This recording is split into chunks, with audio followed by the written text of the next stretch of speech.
Did you know that crying can actually be really good for you? The physical act of crying can release endorphins, which engage your parasympathetic nervous system, your rest and digest nervous system, as opposed to the fight, flight, or freeze nervous system. The physical act of crying also can flush out cortisol, the stress hormone, as well as other toxins. So overall, the benefits, the physiological benefits of crying are there. On an emotional side, on a psychological side, crying is the body's natural way to process and to cope with difficult emotions, or even just big emotions, strong emotions. So for example, sadness, anger, fear, even good big physical emotions or comfortable ones such as excitement or joy can produce the physical act of crying. It's a way to cope, it's a way to express and release emotions. When you do not express or release your emotions or cope with them in some kind of way, they don't just go away. Those emotions are there. They're in your brain, in your mind, and if you don't process them in a healthy way, such as crying, they may come back in some other form that's less desirable. Potentially even something like depression, which is often at least partly coming because of the unexpressed emotions that have nowhere to go. So crying is very, very beneficial. I want to talk a little bit about why we don't like to cry or why we think it might be a negative thing. Some of it is cultural. There are other cultures and in other time periods that crying and weeping was considered natural. It was considered a part of, again, expressing emotions. I think that particularly in the South, in the United States, there has been a history of crying being seen as a negative thing, and I'm not sure if it has to do with we don't want to make other people uncomfortable, or we want to keep up an appearance, especially in public. However, this is not super helpful for mental health. It's actually really good to be able to cry and express your emotions. Now, I want to address a couple of concerns or things that you may be wondering. So for some of you, you may not be able to cry. Some people want to cry when they experience something difficult and they can't. They can't seem to bring it up. And so there could be a couple of reasons for this.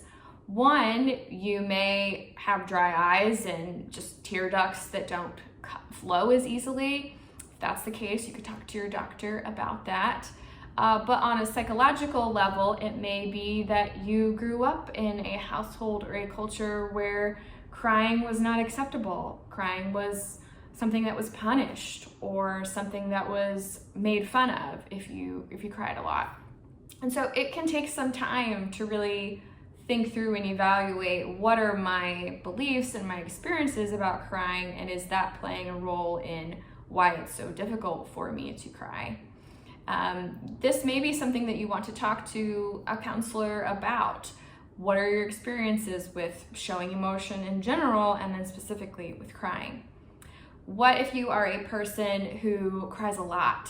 Can crying too much be a problem? I think it depends. For some people are just sensitive people, emotional people, and we cry a lot. I'm in this category. I'm a highly sensitive person, HSP, and I feel things very deeply and very quickly. I can watch a commercial, I can see something and be moved to tears rather fast. And in fact, in times of my life when I haven't been able to cry, for me, it's been a sign of depression or a sign of something else that's going on. That's actually not a good sign. But for some of you, you may be crying daily or feel like you don't have a good reason to cry. If you have a tragedy that's happened in your life, you've just lost a loved one, you've lost a job, you've had a serious health crisis, crying is the natural response, as we've been talking about. But sometimes you may feel like the amount that I'm crying or the frequency that I'm crying doesn't seem to match the level of intensity that the incident was. And so in that case, I would say talk to a counselor, talk to a trusted friend, because it may be that your body, your mind is responding to that event because it means something else for you. So you may not be crying because of just the surface event. It might be that that surface event is triggering some other feelings, maybe from your past, or maybe it's hitting on some deeper beliefs that you have. So for example, perhaps you've lost a pet, and maybe you lost your pet 6 months ago, and though you loved your pet, crying about losing the pet every day for 6 months may seem excessive to you. And it could be that it's not just about the pet. It could be about loss in general. It could be about feeling out of control. It could be about loneliness, right? So there's a lot of other things that could be going on under the surface of why you may be crying a lot. You may be crying a lot for physiological reasons. There could be a hormone imbalance. Maybe you're not sleeping very well. That can cause a lot of tears. So there's a lot of different reasons, and I think it is wise to talk with somebody else about this if you were crying a lot frequently. I do want to address children, and should you tell children not to cry? So in our household, my husband and I have chosen not to use the phrase "don't cry" or to tell our kids that they're not allowed to cry. And what I've just explained is the reason why. I believe that crying is actually a really great way to cope with strong emotions. If you think about all the ways that people could cope with strong emotions, substances, aggressive behavior, distracting is a super common one, right? And for a lot of us, we get on our phones, we watch TV, right? We're trying to distract from uncomfortable feelings. And so I want to teach my children that crying is actually a really great way to respond to strong feelings. It is free, right? So I'm not spending a ton of money or gambling or anything like that. It's legal. It is not harming anybody. It's not physically aggressive. Some people might argue that it would harm them emotionally or socially, but I'll talk a little bit more about that in a second. But I really think that crying, the act of crying itself, is actually really healthy. Now, with children, let's use an example. So let's say you're taking your small child to the grocery store, and inevitably, as happens with one of my sons, every time we go anywhere, he wants to buy something or multiple things that he sees, right? And often my answer is, sorry, honey, we can't get that today. We're not gonna get that today. And often there's tears, he cries. So I have chosen not to make a big deal out of the crying itself. He's disappointed, he's upset, and there's tears. However, that does not mean that he's going to get the thing that he wants. So just because a child is crying does not mean that they get to be manipulative or that they get to have the thing. But that is more of the parent or the adult's responsibility, not the child's. Does that make sense? So I hear a lot of people say like, oh, I don't want my kid to cry because he's just being manipulative. He's whining and he's trying to get his way. Yeah, he probably is.